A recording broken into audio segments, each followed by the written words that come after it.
Everyone good morning. কেমন আছো সবাই? আশা করি সবাই ভালো আছো আর আমিও ভালো আছি। চলে এসেছি একটা নতুন ব্লগে। তো আজকে হচ্ছে মহাসপ্তমী। অনেক সকাল সকাল উঠে পড়েছি। আর সকাল সকাল তো মানে ডেলি উঠতে হয়, ঠিক আছে, মানে ওকে টিফিন দেওয়া, মামাকে পড়তে দিয়ে আসা, তো ওকে রেডি করতে হয়। তো যাই হোক, এখন বাজে 7:30-এর বেশি হয়ে গেছে। তো মানে মাম্মার 7টায় পড়া।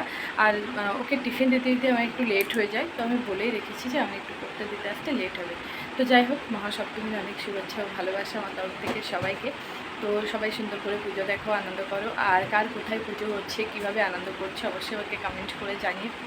তো এই যে মামার জন্য দুধ নিয়ে এসেছি, আর ওর জামা প্যান্ট, এই যে আজকে একটা ফ্রক জামা পরাবো, তো সেটা সব কিছু বের করে নিয়েছি। চলো ওকে খাইয়ে নিয়ে পড়তে দিয়ে আসি, তারপরে এবার আসছি। সকালে সমস্ত কাজকর্ম করে তাড়াহুড়ো করে দুপুরে রান্নাটাও সেরে নিয়েছি, তার কারণ প্রচুর গরম, তো সেই জন্যে। চলো কী কী রান্না করেছি একবার দেখিয়ে দিই। এদিকে ভাত, চিংড়ি মাছ ঝাল আর কিছুটা মাছ ভাজা রেখে দিয়েছি, কারণ পোনা মাছটা খেতে আমরা কেউই ভালোবাসি না। তো যাই হোক, এদিকে কালকের ডাল ছিল, টক ডাল। আর এদিকে এই যে ডাঁটা আলু মাছ দিয়ে তরকারি, আর তরকারিতে মাছটা একটু অল্পই দিয়েছি। তো আর এদিকে দেখো, কালকের যে সুজিটা বেশ সুন্দর লাগছে না, পিস পিস করে কেটে রেখেছি। আর এরকমভাবে সুজি মানে খেতে আমার বেশ ভালোই লাগে। আর এই যে কিছুটা চাটনি ছিল, আর এদিকে আছে মাছের তেল। চান দান করে খাওয়া দাওয়া করে দুপুরে একটু রেস্ট নিয়ে নিয়েছি। তারপর এদিকে মাম্মাকে একটু বইও পড়িয়ে নিলাম, কারণ সামনেই পরীক্ষা। তো ভাবলাম চল একটু বইটাই পড়িয়ে তারপরে রেডি হব। তো এখন কিন্তু বাজে 9টা, তো 9টার সময় যাচ্ছি আর আসবো 10টার দিকে। আর এই যে দুই মেয়েকে কেমন লাগছে কমেন্ট করো। ষষ্ঠীতে পরেছিলাম জামদানি, আজকে পরেছি একটা তসর জামদানি। তো কেমন লাগছে অবশ্যই তোমরা বলো। আর এগুলো হচ্ছে আমি অষ্টম প্রহরে পরেছিলাম, তো সেই শাড়িগুলো রেখে দিয়েছি।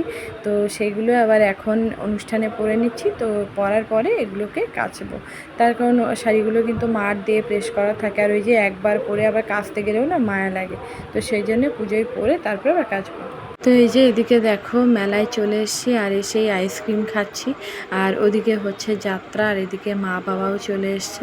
তো এই যে বাবা মাম্মাকে একটা লাইটিং বেলুন কিনে দিল। আর রাত তো অনেক হয়ে গেছে।